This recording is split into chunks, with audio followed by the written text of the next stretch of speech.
문화도시 부천이 막대한 예산을 몰아주니 비판 영화제. 과연 어디까지 와 있는지 이정하 기자가 취재했습니다. 매년 부천의 이름을 전면에 내걸고 열리는 국제문화축제에 지역 상권의 기대치도 자연스럽게 올라갈 수밖에 없습니다. 하지만 활기를 찾기에는 무리였습니다. 코로나19 재유행에 결국 오프라인 상영관의 부대 행사 등을 대폭 축소하는 결정을 내린 겁니다. 그렇다면 코로나19 상황 이전에는 어땠을까? 지난 2017년 부천 국제 판타스틱 영화제 기간을 기준으로 축제 이전과 이후의 일대 상권 매출을 비교한 결과 축제 기간 중 소비가 오히려 더 저조했습니다. 영화제와 연계할 지역 내 특색이나 문화 콘텐츠가 사실상 부재한 겁니다. 20회가 넘는 세월 동안 부천만의 장점을 영화제에 녹여낼 수 없었다는 아쉬움이 큽니다. 결국 지원과 투자에 비해 문화도시 부천의 특색을 살리지 못하고 있다는 지적입니다. 방문자 경제 시대라고 하는 거에 걸맞지 않는 조건을 갖추고 있습니다. 말하자면 방문은 하되 여기서 경제를 활성화해서 돈을 쓰고 가거나 코로나19가 모든 이유만은 될 수 없는 상황에서 부천 국제 판타스틱 영화제가 앞으로 어떻게 위상을 공고히 해나갈지 80만 부천 시민이 이제 막 25년을 지난 지역 대표 축제가 나아갈 길을 묻고 있습니다. 헬로티비 뉴스 이정하입니다.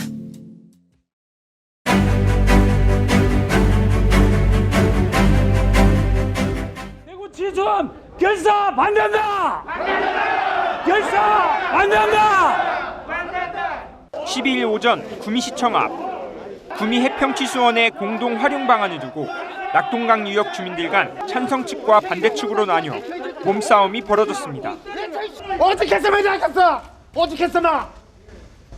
당신 내 딸도 전부 다 농민의 자식이야. 정부는 더 이상 주민들의 고리 깊어지기 전에 확정할 것을 강력히 요구한다. 하지만 환경부 장관과 대구시장이 들어오는 순간 지역 시의원과 주민들의 고성으로 행사장이 아수라장으로 변했습니다. 구미시 물 이용에 조금이라도 피해를 한다면 당연히 즉시 대구에 물을 주는 것을 중단할 것입니다. 이런 가운데 취수원을 구미가 아닌 더 위쪽으로 옮기자는 주장까지 나오고 있습니다.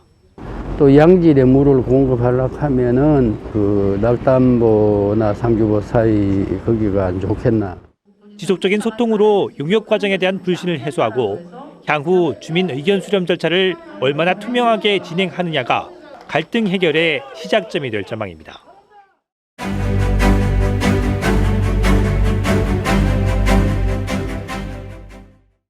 초록잎들이 물 위에 드러누웠습니다. 마치 물에 담근 파처럼 기다란 잎을 갖고 있습니다. 현재 이곳 남강의 수심은 그렇게 깊지 않고 유속도 느린데요. 이 초록색 식물들이 군락을 이뤄 강을 뒤덮고 있습니다. 식물의 정체는 나사말.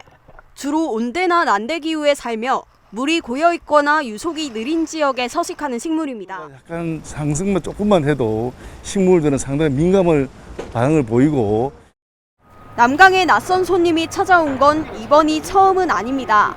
지난해 가을엔 인근 섬진강의 특산물로 더 알려진 제첩이 곳곳에서 발견돼 이를 채취하려는 시민들이 몰리기도 했습니다. 낙동에 비해서는 굉장히 수질 성상들이 좋습니다. 그리고 뭐 중금속이라든지 이런 산업 폐수로 인한 이런 오염물질도 없고. 하지만 환경단체들은 남강을 활용하는 사업이 생태계에 직접적인 영향을 미칠 수 있다며 경계하고 있습니다. 환경 변화에 따라 생태계 또한 급변하고 있는 가운데 최근 남강에 나타나고 있는 여러 징후들을 예의주시하고 환경 보호에 나서야 한다는 목소리가 이어지고 있습니다. SCS 조사유입니다.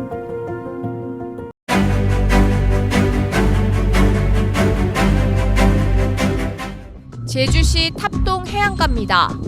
이곳은 까맣고 반지르한 돌들이 가득하게 자리 잡아 먹돌 해안으로 불렸습니다. 몇 년 전부터 돌들이 사라지고 있습니다. 하늘에서 보니 방파제 안과 밖의 바다색이 육안으로 확연히 구분될 정도입니다. 바닷속에 짙은 모래사막이 끊임없이 펼쳐져 있습니다. 와, 온통 다 빨갛습니다. 주민들은 바다 한가운데에 방파제 공사가 진행되면서 먹돌이 사라지고 있다고 말합니다. 월파 피해를 줄이기 위해 방파제를 만드는 과정에서 주변 자연환경을 고려하지 않고 공사가 진행됐다는 겁니다. 방파제처럼 이렇게 수직 형태의 시설물이 들어서게 되면 파도가 매우 강하게 들이치게 됩니다. 그러면 이 파도가 되돌아 나갈 때 더 많은 에너지를 갖게 되는데요. 그러면 이제 해안가에 있는 돌들을 파도가 매우 강한 힘으로 끌고 먼 바다로 빠르게 나가고 있는 겁니다. 전문가들은 시설물을 만들기 전에 자연 환경에 대해서 충분히 고려를 하고 이에 대한 논의가 필요하다고 조언하고 있습니다.